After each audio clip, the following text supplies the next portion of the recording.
तो ऐसा है कि मैं इस शहर में कुछ साल पहले आया था कुछ सपने लिए। अब सपने तो पूरे हो नहीं रहे थे, तो मैं पन्ने भरने लगा। सपने वैसे आज भी अंडर प्रोग्रेस ही है, पर एक लड़की मिल गई। एक ऐसी लड़की जिसे शायद सपनों में भी मैंने अपना बनाने का नहीं सोचा होगा।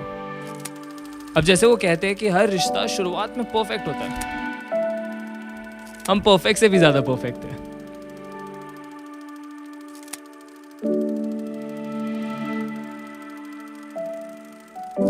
पर 2 महीनों से एक बात पे टकरार चल रही है हमारी। वो क्या है ना, वो इसी शहर की है और वो कहते हैं ना कि कहीं पे भी ज़्यादा वक्त गुजार लो तो वहाँ से मन उब जाता है। उसका भी उबने लगा है और अब वो छोड़ के जाना चाहती है।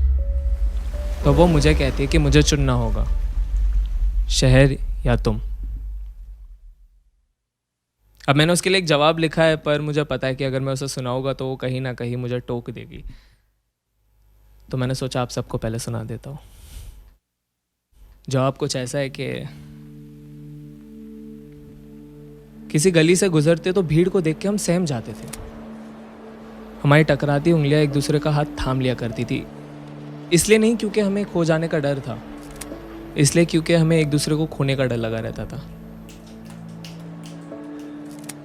फिर भीड़ को पीछे छोड़ जब मैं उसका हाथ छोड़ता तो वो फिर से थाम लेती और पूछती, सिर्फ भीड़ के लिए पकड़ा था? लोकल की गर्दी में मैं उसकी ढाल बन के उसके सामने खड़ा हो जाता और फिर उसकी आंखों में खो जाता। वो शर्माते हुए यहाँ वहाँ देखती, फिर नजरें मिलाती और मुस्कुराती। अक्सर लोगों के धक्के हमें थोड़ा और नजदीक ले आते थे। फिर शाम को बिना भीड़ की ट्रेन में जब हम चढ़ते तो वो कहती कि सामने खड़े रहो ना। मुझे समुंदर किनारे डूबते सूरज को देखना पसंद था और उसे उगते। तो दोनों की ख्वाहिशों को पूरा करने के लिए हम वहीं बैठे रहते और उस बीच वो सारी बातें कर देते जो आज तक किसी से नहीं की। फिर मैं जब जाने के लिए उठता तो मेरा हाथ थाम कर एक बेफिजूल सा सवाल पूछती कि सूरज फिर से डूबेगा ना? देखो, हल्की जेब महंगे होटलों में फेसबुक चेक इन तो नहीं करने देती, लेकिन हाँ, गली नुक्कड़ से मुलाकात जरूर करवा देती है। उन गलियों में मैंने तुम्हारा एक अलग रूप देखा है, ऐसा रूप जो दुनिया से बिल्कुल अनजान है, जो खुद ही में मदमस्त रहता है। अरे वही जो पानीपुरी वाले से कहता है कि एक और सूखी पूरी दो ना।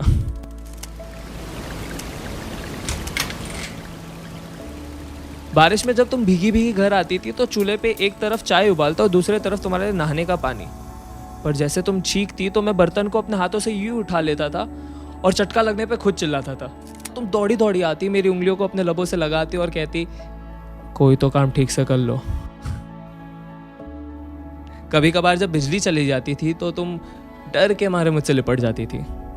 फिर मैं एक मोमबत्ती जलाता था जिसकी छोटी सी लौ में तुम्हारे आंखों का रंग साफ दिखता था, जिसमें मैं डूब जाता था। फिर तुम उस लौ को बुझा देती और कहती कि अब देख के बताओ। हाँ, तुम्हारे कल के झगड़ों को आज में लाने की आदत से बस खफा हूं। तुम पुरानी बातों पे फैसला चाहती हो और मैं उन्हें बस भुलाना।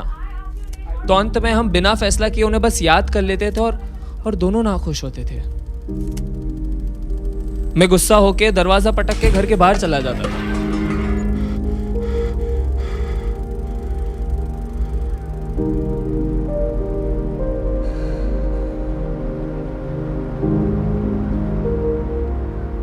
और फिर जब आधी रात को लौटता तो तुम वहीं बैठी रहती थी, एक ही सवाल के साथ, खाना खाओगे?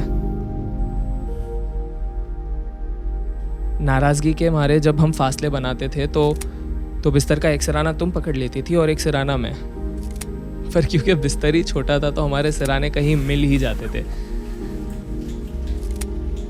फिर अपनी उंगलियों से तुम्हारी जुल्फों को मैं तुम्हारे कानों के पीछे करता और तुम बड़े प्यार से कहती, जाओ माफ किया।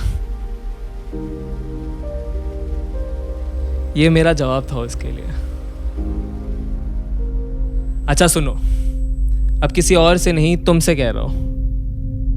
कहते हैं कि आशियाना बनाने के लिए घर चाहिए होता है और तुम मेरा आशियाना हो, मगर ये शहर हमारा घर। इसलिए जब तुम पूछते हो कि शहर या तुम, तो जवाब तुम हो। मगर तुम मिली भी तो मुझे शहर में हो।